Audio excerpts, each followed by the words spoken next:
दोस्तों, कैसे हो। बात करूंगा दोस्तों, हमारा एक डेट फ्री पेनी स्टॉक था, है, रहेगा। काफ़ी अच्छा गेन हमें दे रहा है। ठीक है, अब यहाँ पर एक लर्निंग लेसन आता है। अगर आप पेनी स्टॉक में इन्वेस्टमेंट करते हो, डेफिनेटली ये वीडियो आपके लिए एक भी सेकंड स्किप मत करना। स्टॉक का नाम आपने स्क्रीन में देख लिया है, नाइसा कॉर्प लिमिटेड, एक रियल एस्टेट कंपनी है। ठीक है, और आपको पुरानी क्लिप है मेरी, वो सुनाऊंगा, टारगेट सुनाऊंगा, और साथ में दोस्तों आपको कुछ फैक्ट बताऊंगा। ठीक है, कुछ फैक्ट होते हैं जो आपको क्रॉस वेरीफाई करने होते हैं। अगर आप एक डिटेल लो तो भाई डेफिनेटली मुझे लगता नहीं कि आप लोग इस चीज़ को वेरीफाई करते होंगे। तो मैं चाहता हूँ अगर आप मेरे सब्सक्राइबर हो और मान लो कि पेनी स्टॉक आपने बहुत सस्ते में बाई किया कभी, ठीक है, और आज वो पेनी स्टॉक काफ़ी ऊपर ट्रेड कर रहा है। काफ़ी ऊपर का मतलब समझ जाओ कि जैसे ये जो पेनी स्टॉक अभी दिखाऊंगा आपको, मात्र 44 पैसे और 50 पैसे के आसपास रिकमेंड किया था, स्टॉक ने 9 रुपये का हाई लगाया, ऑलमोस्ट 2000% का गेन हमें दिया। और बहुत लोगों ने मेरे ख्याल से पैसा कमाया होगा डेफिनेटली। ठीक है, जो भी हम एक बात को ध्यान रखना दोस्तों, जो भी मैं व्यू देता हूँ एक जनरल व्यू होता है, तो प्लीज़ खुद की एक बार रिसर्च ऐड कर लिया करो। तो दोस्तों मैं आपको ये बता रहा था, काफ़ी अच्छा गेन स्टॉक ने दिया। अब स्टॉक नीचे गिर रहा है, ठीक है, और दोबारा नीचे गिरने का स्टॉक में एक अपर सर्किट लगा है। तो क्या ये अपर सर्किट हमें ये साइन दे रहा है कि स्टॉक फ्यूचर में बहुत ऊपर जा सकता है? तो दोस्तों देखो यार, मैं अगर आपकी जगह होता ना तो मैं ये चीज़ें डेफिनेटली क्रॉस वेरीफाई करता। क्या चीज़ें? जो अभी आपको वीडियो के अंत में मिल जाएगी, पक्का देख लेना भाई। अगर आपने कोई पेनी स्टॉक मान लो 1 रुपये में देखा था कभी और आज वो 10 रुपये हो गया, तो भैया कुछ चीज़ें होती हैं जिसको आपको वेरीफाई करना जरूरी है। अगर आप बड़ा पैसा लगा रहे हो तो भाई डेफिनेटली वेरीफाई करो। अगर आप छोटा मोटा पैसा लगा रहे हो 1000-2000 रुपये, तो भैया कोई दिक्कत नहीं, कोई वेरीफाई भी नहीं करोगे चलेगा। ठीक है, लेकिन भाई किसी किसी के लिए 1000-2000 रुपये भी काफ़ी बड़ा अमाउंट होता है। ठीक है, तो 1500 रुपये किसी के लिए बड़ा होगा, किसी के लिए छोटा होगा, वो अलग अलग स्टोरी होती है। तो अगर आपके लिए 1000 रुपये भी बड़ी अमाउंट है तो आप प्लीज़ इसको वेरीफाई कर लिया करो। ठीक है, क्योंकि भाई 1000 रुपये भी काफ़ी बड़ा अमाउंट है, क्योंकि आपको पता है मैं क्यों कह रहा हूँ। ठीक है, तो लेके चलता हूँ स्टॉक के नाम की तरफ। अब पुरानी क्लिप दिखाता हूँ और अभी स्टॉक में आप क्या कर सकते हो वो जानने का प्रयास करते हैं इस वीडियो के माध्यम से। ठीक है, ढंग से सुनना। पुरानी जो क्लिप होगी ध्यान से, जो टारगेट बताए थे वो अचीव हुए, और उसके आगे मैंने क्या बताया था वो भी ढंग से सुनना। दोस्तों आप देख सकते हो स्टॉक में बात कर रहा हूँ, ये रहा नाइसा कॉप करके है, 6 रुपये 37 पैसे चल रहा स्टॉक में। एक अपर सर्किट क्लोज हुआ, 2 दिन लगातार अपर सर्किट गया है स्टॉक। ठीक है, आप गूगल में लेके चलता हूँ, आप रिटर्न कैलकुलेट करो और गूगल में आप देखो। दोस्तों आप देख सकते हो नाइसा कॉप का मैंने गूगल में चार्ट खोल दिया है। 5 डे की रिटर्न देखोगे तो माइनस होगी, 1 मंथ की रिटर्न देखोगे तो माइनस होगी, 6 मंथ की रिटर्न देखोगे तो 300% का गेन दिया है 6 महीने में। एंड दोस्तों अगर 1 ईयर की देखते हो तो 550%। एंड दोस्तों देख सकते हो स्टॉक ने कितने अच्छा गेन आपको दिया है। एंड दोस्तों अगर मैं बात करता हूँ स्टॉक को और नीचे लेके चलता हूँ मैक चार्ट में, दोस्तों आप देखोगे स्टॉक ने 47 पैसे था, 47 पैसे। एंड दोस्तों देखिए यहाँ से अगर रिटर्न कैलकुलेट करते हो तो कितनी रिटर्न निकल के आती है, 885। ठीक है, 1000% के आसपास, 1200%। देख सकते हो 1500% का गेन दिया, 1500% आपके सामने है, 1700%। ठीक है, तो मुझे भी यही रिटर्न स्टॉक में आई थी और आपको मेरे ख्याल से आई होगी अगर आपने स्टॉक को सस्ते में बाई किया होगा। तो दोस्तों आप देख सकते हो इतना अच्छा गेन स्टॉक ने हमें दिया है। तो अब स्टॉक में क्या करना चाहिए? क्या स्टॉक फ्यूचर में सच में 500 रुपये जा सकता है? ठीक है, अब ये बहुत बड़ा क्वेश्चन मार्क है, राइट। पहले मेरी जो पुरानी क्लिप है उसको सुन लो और ध्यान रखो दोस्तों, हमेशा आपको एक बात कहता हूँ, हर चीज़ का एक तरीका होता है। स्टॉक पहले 50 पैसे था, तब तो स्टॉक को कोई नहीं कह रहा था कि स्टॉक 100 रुपये जाएगा, 200 रुपये जाएगा। मैंने आपको बहुत क्लियर कहा था 50 पैसे आने के बाद स्टॉक का जो टारगेट रहेगा 4 रुपये और 8 रुपये रहेगा। जब 8 रुपये आ जाएगा उसके बाद डिसाइड करेंगे स्टॉक में क्या करना है। देखो हमने तो स्टॉक को सस्ते में बाई किया है, तो भैया अगर मैं स्टॉक को दोबारा बाय करूँ ना करूँ चलेगा, लेकिन जो लोग स्टॉक को अब बाय कर रहे हैं 4 रुपये 8 रुपये के लेवल्स में, इस लेवल्स में बाय कर रहे हैं, तो उनके लिए तो खतरे की घंटी है ना। क्यों? स्टॉक ऑलरेडी इतना भाग चुका है। समझ रहे हो मैं क्या समझाना चाहता हूँ? मैं आपको ये समझाना चाहता हूँ कि भाई एक स्टॉक ऑलरेडी जब इतना भाग चुका है तो उसके पीछे क्यों पड़ना। समझने का प्रयास करो, जब तक उसके फाइनेंशियल में सुधार नहीं आ रहा है। समझ गए? अगर आप चेक करोगे, जब मैंने वीडियो बनाया था जब ये 34 पैसे चल रहा था, तब कंपनी के फाइनेंशियल अच्छे लग रहे थे, लेकिन अगर अभी के फाइनेंशियल चेक करोगे तो आपको स्टोरी बहुत अलग दिखेगी। तो समझने का प्रयास करा करो, ये सब चीज़ें आपको क्रॉस वेरीफाई करनी है। मैं ये नहीं कह रहा स्टॉक बेकार है, स्टॉक डेफिनेटली बहुत ऊपर जा सकता है, पोटेंशियल है, लेकिन भैया इतना बड़ा अमाउंट मत लगाना जो शायद आपके औकात से भी बाहर हो। हमेशा कहता हूँ पेनी स्टॉक में उतना लगाओ जितना खोने के लिए रेडी हो, खासकर पेनी स्टॉक्स में। ठीक, अब लेके चलता पुराने वीडियो की तरफ, सुनो आप। तो दोस्तों ध्यान से सुनना। दिया है कि तरीका क्या है। अगर आपकी कॉस्ट 50 पैसे की एवरेज कॉस्ट है तो मैं 1 रुपये के आसपास अपना जो कैपिटल इन्वेस्टेड है उसको निकाल लूँगा, उसके बाद वेट करूँगा एटलीस्ट। तो दोस्तों आपने सुना मैंने क्या बताया था। मैंने अगर स्टॉक 40 पैसे 50 पैसे बाई किया है तो मैं 1 रुपये के आसपास अपना कैपिटल निकाल लूँगा। तो ये स्ट्रैटेजी होती है, ठीक है। उसके बाद मैं क्या करूँगा सुन लो। अब आपको स्टॉक का नाम यहाँ दिख जाएगा, एरा नाइसा कॉप करके, एरा प्राइस देख लो 54 पैसे के आसपास ट्रेड कर रहा है, ठीक है। इस पॉइंट में आने का मतलब 4.5 रुपये तक आने का मतलब 3.5 रुपये 4.5 रुपये आराम से आ सकता है। अगर ये अपना मुझे अगर 100% रिटर्न दिखा देता है तो मैं पहले 100% प्रॉफिट बुकिंग कर लूँगा। उसके बाद जो कैपिटल रहेगी मेरी या प्रॉफिट जो रहेगा मेरा, मैं उसको कैरी करूँगा 4 रुपये के टारगेट के लिए। तो दोस्तों आपने सुना 4 रुपये का हमारा सेकंड टारगेट था, वो भी स्टॉक ने अचीव करवा दिया। आगे सुनो क्या बोला है। बाकी जो इसके आगे टारगेट रहेंगे मैं आपको अपडेट कर दूँगा, ठीक है। 4 रुपये का टारगेट के लिए मैं इसमें वेट करूँगा। बाकी टारगेट तो मेरे इसमें थोड़े बड़े भी है क्योंकि 4 रुपये तो मुझे लगता है जाएगा, लेकिन ये मुझे लगता है कि 40 रुपये भी जा सकता है। लेकिन एक और बात बोलूँगा कि जाने के लिए 40 भी जा सकता है लेकिन 0 भी हो सकता है, तो उस बात को भी आप ध्यान रखना, ठीक है। उतना ही कैपिटल लगाना जितना अफोर्ड कर सकते हो लूज़ करने के लिए। तो दोस्तों आपने सुना मैंने क्या बताया था, स्टॉक 40 भी जा सकता है, लेकिन एक बात ही बोली थी, जितना खोलने रेडी है उतना लगाना। तो ये लाइन मैंने क्यों बोली थी, क्योंकि दोस्तों पैनी स्टॉक है, ठीक है। पैनी स्टॉक में कुछ भी हो सकता है, राइट।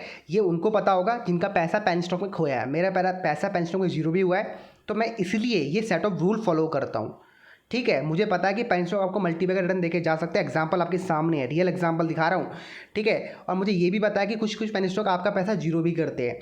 तो अगर मैं कैपिटल ढंग से उसमें इन्वेस्ट नहीं करूँगा, अच्छे तरीके से डालूंगा नहीं कैपिटल, मतलब बड़े पैसे की बात नहीं कर रहा हूँ, सोच समझ के नहीं इन्वेस्ट करूँगा पैनी स्टॉक में, तो भैया मुझे बहुत बड़ा लॉस देखने को मिल सकता है फ्यूचर में। अगर मैं 1 लाख रुपए इन्वेस्ट कर दूंगा पैनी स्टॉक में तो भैया मेरे से बड़ा मूर्ख नहीं होगा। हाँ, अगर मेरे पास 1 करोड़ रुपये या 2 करोड़ की संपत्ति है जो मैंने स्टॉक मार्केट में इन्वेस्ट कर रखी है, ठीक है। अगर मेरा खुद की जो इन्वेस्टमेंट कैपिटल मान लो 1 लाख रुपये है, तो मैं 1 लाख रुपये मेरी कैपिटल है, टोटल मेरी जो इन्वेस्टिंग कैपिटल है, मैं क्या 10-15 हज़ार रुपये स्टॉक में इन्वेस्ट कर दूंगा पैनी स्टॉक में, खासकर इस वाले स्टॉक में जो पहले 40 पैसे ट्रेड कर रहा था। बिल्कुल नहीं करता। मैं हमेशा कहता हूँ कि 2 या 3% ही इन्वेस्ट किया करूँ, मतलब 2 से 3 हज़ार रुपये के आसपास। अगर 1 लाख कैपिटल है, अगर ये कैपिटल 1 करोड़ है तो भैया आप 1 लाख इन्वेस्ट कर सकते हो, कोई दिक्कत नहीं है। अगर ये कैपिटल आपकी 10 करोड़ है तो भैया आप उससे भी बड़ा इन्वेस्ट कर सकते हो, 1 करोड़ रुपये इन्वेस्ट कर सकते हो। समझ गए। ये डिपेंड करता है कि कितनी बड़ी कैपिटल है आपकी। भैया अगर आपकी कैपिटल मात्र 10,000 रुपये की है तो 10,000 रुपये एक पेनी स्टॉक में इन्वेस्ट मत करो। 10,000 का 1% कितना होता है, 100 रुपये होता होगा मेरे ख्याल से। तो 100 रुपये या 200 रुपये ही इन्वेस्ट करो पेनी स्टॉक में, अगर 10,000 रुपये की कैपिटल है।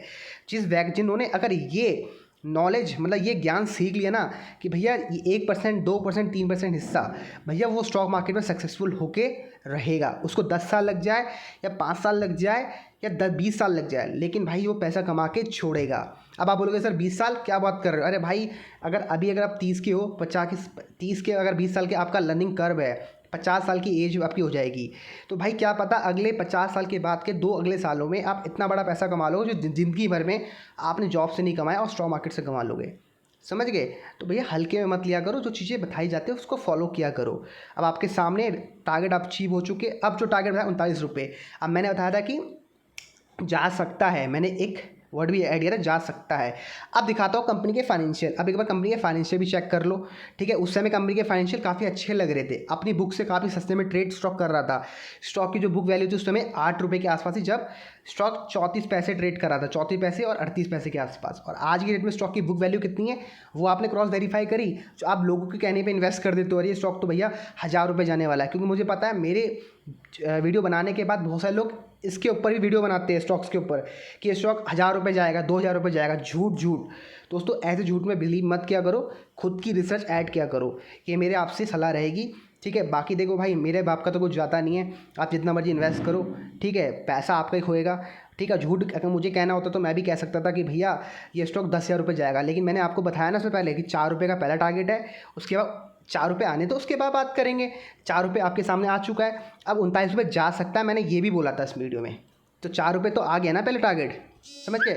तो 39 रुपये आने के बाद तो मैं अलग ट्रैक में जा रहा हूँ, आपको मैं दिखाता हूँ इसका अब लेटेस्ट चार्ट व्यू। छोड़ो यार, देख सकते हो मैंने कंपनी के फाइनेंशियल खोल रखे हैं। दोस्तों देखिए, आपको यहाँ देखने को मिलेगा कंपनी का जो मार्केट कैप है वो बढ़ चुका है क्योंकि प्राइस बढ़ा है। लेकिन दोस्तों देखिए, बुक वैल्यू यहाँ पर स्टॉक की आपकी अब 0 दिखा रहा है। इसका मतलब क्या है, समझ गए। तो ये सब चीज़ें, बेसिक चीज़ें आपको देखनी पड़ेगी। यहाँ बुक वैल्यू 0 हो चुकी है, साथ में ROCE भी देखिए दोस्तों, ये भी आपका इन्फिनिटी दिखा रहा है, मतलब जीरो ही बोलूँगा मैं तो उसको तो भाई। ठीक है, तो आपके सामने ये कुछ चीज़ें चेंज हो गई है, तो भैया आपको ये सब चीज़ें क्रॉस वेरीफाई करनी पड़ेगी। और स्टॉक में देखो कि जब स्टॉक का प्राइस इतना ऊपर पंप हुआ है तो क्या ये ऑपरेटर ने तो नहीं किया, ये भी आपको देखना पड़ेगा। वो देखने के तरीके क्या है, दो तरीके हैं। एक तो तरीका ये है कि पहले देखो कि स्टॉक के अंदर फाइनेंशियली क्या चेंजेस हुए। पहली बात तो उस कंपनी का प्रॉफिट देखो, कंपनी ने प्रॉफिट लास्ट क्वार्टर में दिया था, लेकिन इस क्वार्टर में कंपनी ने 2 करोड़ का लॉस भी दिया है। तो मतलब लास्ट क्वार्टर में प्रॉफिट दिया दिसंबर में, लेकिन अभी लॉस दे दिया, इसका मतलब बराबर हो गया, चीज़ें जीरो हो गया है मतलब। ठीक है, लेकिन साथ में कंपनी की प्रमोटर होल्डिंग बढ़ी है, ये भी चेक करो। और साथ में दोस्तों अगर आप देखोगे तो मालिकों की यहाँ होल्डिंग नहीं बढ़ी है, मालिकों की जो होल्डिंग है वो सेम है। इसका मतलब स्टॉक में जो भी आप उसमें मूव आई है, ये सिर्फ एक ऑपरेटर की चाल है, मोस्टली मैं कह सकता हूँ। हाँ, लेकिन यहाँ पर एक पॉजिटिव पॉइंट ये निकल के आता है कि मालिकों ने अपनी होल्डिंग नहीं बेची है। अगर मालिक अपनी होल्डिंग 7 रुपये और 8 रुपये के प्राइस में बेच देते तो भाई मैं डेफिनेटली कहता ये स्टॉक जीरो होने वाला है। लेकिन भाई सोचो, स्टॉक का प्राइस 9 रुपये तक गया, लेकिन मालिकों ने अपनी होल्डिंग नहीं बेची। इसका मतलब क्या है, इसका मतलब ये है कि भाई मालिक खुद स्टॉक को होल्ड करना चाहते हैं और उनको खुद लग रहा है कि ये स्टॉक 9 रुपये का नहीं 40 रुपये का हो सकता है। समझ रहे हो बात को, लॉजिक समझो, ये लॉजिक आपको अप्लाई करना पड़ेगा। अगर ये सब चीज़ें लॉजिक अप्लाई नहीं करोगे तो कुछ नहीं होने वाला। ठीक है, और साथ में ध्यान रखो, किसी चीज़ में आपको लग रहा है कि महंगी मिल रही है तो भाई एक फंडा अप्लाई करो लाइफ का, एक जो मैं अप्लाई करता हूँ। ठीक है, मैं क्या अप्लाई करता हूँ भाई, देखो मुझे अगर कुछ लगती है महंगी है, ठीक है, तो मैं क्या करता हूँ, मान लो मैं मेरी औकात है 10,000 रुपये इन्वेस्ट करने की स्टॉक में, तो मैं क्या करूँगा, मात्र एक पिद्दी सा पैसा लगा दूंगा उसमें। पिद्दी सा कितना होता है, 600 रुपये, बस इससे ज़्यादा इन्वेस्ट नहीं करूँगा। बस 600 रुपये लगा के छोड़ दूंगा और लगातार स्टॉक को फिर मैं देखूँगा क्या चल रहा है। ठीक है, अगर आपके पोर्टफोलियो में वो स्टॉक होगा ना, जो भी स्टॉक आप बाई कर रहे हो, तो लगातार आप उसके प्रॉफिट चेक करोगे, उसके बारे में न्यूज़ जानने का प्रयास करोगे, उसके आप प्राइस एक्शन जानने का प्रयास करोगे। और जब आप जानने का प्रयास करोगे ना, तो धीरे धीरे करके कहानी खुल के आएगी कि भैया इसमें ये हो रहा है, ये हो रहा है, ये हो रहा है और ये हो सकता है। समझ गए? तो ये सब चीज़ें भैया क्रॉस वेरीफाई कर लिया करो, ये आपकी ड्यूटी है। ठीक है, बहुत यूट्यूब में आपको बहुत सारे लोग मिल जाएंगे जो सिर्फ ज्ञान देते हैं। मैं भी आपको लगता होगा ज्ञान देता हूँ, सच में ज्ञान देता हूँ, लेकिन भाई जो ज्ञान है वो रियलिटी आपके सामने है। ठीक है, जो चीज़ें बोली थी वो आपके सामने हो रही है धीरे धीरे करके। और जिस दिन ये स्टॉक 40 रुपये हो जाएगा उस दिन भी मैं यहीं इसके ऊपर वीडियो बनाऊंगा और बात करूंगा। लेकिन अभी स्टॉक को बाय करना नहीं करना, ये डिसीजन सिर्फ आपका होगा, मेरा नहीं होगा। ठीक है, मैंने तो भैया 40-50 पैसे में इन्वेस्टमेंट करके छोड़ा हुआ है, भूल गया हूँ मैं। लेकिन आप स्टॉक को 6 रुपये के लेवल्स में शायद नहीं भूल पाओगे, क्योंकि 40 पैसे और 6 रुपये भैया ज़मीन आसमान का फ़र्क होता है। समझ गए? बहुत लोग बोलेंगे अरे 6 रुपये कल ही 100 रुपये हो जाएगा, तब आप बोलोगे 6 रुपये छोटा दिख रहा है। नहीं भाई, गलत बोल रहे हो, 6 वाली चीज़ 0 भी तो हो सकती है, ये भी तो दिमाग में रखना है आपको। ये आपको कौन बताएगा? अगर किसी चीज़ के पॉजिटिव इम्पैक्ट पड़ रहे हैं, ठीक है, तो भैया उसके नेगेटिव साइड तो दिखाओ। तो आपको मैं नेगेटिव साइड बता दिए, तो इसको ध्यान में रखते हुए इन्वेस्टमेंट करना, तभी आपके लिए अच्छा होगा। ठीक है भाई, तो भाई नाइस को आपको मैं यही अपडेट देना था। पता नहीं आप लोगों को मैं समझा पाया या नहीं समझा पाया, भगवान जाने। ठीक है, और जो मैं समझाना चाहता था आशा करता हूँ आपको समझ आया होगा। भाई स्टॉक मार्केट में एक ही किंग है और एक ही चीज़ काम करती है, वो है रिस्क प्रोफाइल। 1%, 2%, 3%, इससे ज़्यादा इन्वेस्ट मत करो किसी पेनी स्टॉक में। ठीक है, अगर आपके पास 1 करोड़ की कैपिटल है तो भैया 1-2 लाख रुपए आपके लिए कोई बड़ी बात नहीं है पेनी स्टॉक में डालना। अगर आपकी 10 करोड़ की कैपिटल है तो भैया आप 10 से 20 लाख रुपए भी पेनी स्टॉक में डाल सकते हो, कोई बड़ी बात नहीं है। ठीक है, और मान लो अगर आपके पास मात्र 10,000 रुपये है तो भैया 100-200 रुपये से ज़्यादा मत डालो।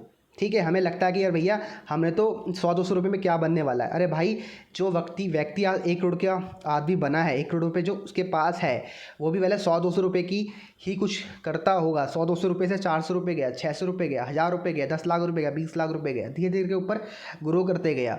तो हमें भी ये सोचना है। ठीक है, कि आप ये देखो कि आप ना कैपिटल मत देखो, आप ये देखो, आप कैपिटल का साइज मत देखो, ये देखो कि आप कितना % डाल रहे हो। बस 1%, 2%, इससे ज़्यादा इन्वेस्ट मत करो, ये मेरी सलाह रहेगी पेनी स्टॉक में। बाकी भाई आपकी मर्जी, जो आपको करना कर सकते हो। वीडियो बड़ा हो चुका है, वीडियो को समाप्त करता हूँ। अच्छा लगा वीडियो लाइक कर देना, शेयर कर देना। दिल से बात निकली, पता नहीं आप लोगों को समझ आई नहीं आई, भगवान जाने। मिलता हूँ नेक्स्ट वीडियो में।